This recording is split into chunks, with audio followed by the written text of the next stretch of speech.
Binuangan lang ninyo ang natuwang kapulisan. Nagtuong mo ilang trabaho ka mo. Nasa yunan paliyog magpuyo na lang sa ato ang puyanan. Kung maginahi atong ulo hala kita managhan.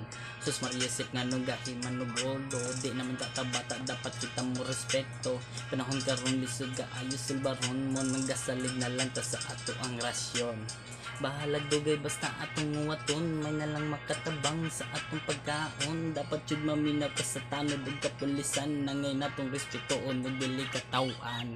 Gikapoy sila og sakripisyo sa ato. Ginaantos na nila para pud sa ato.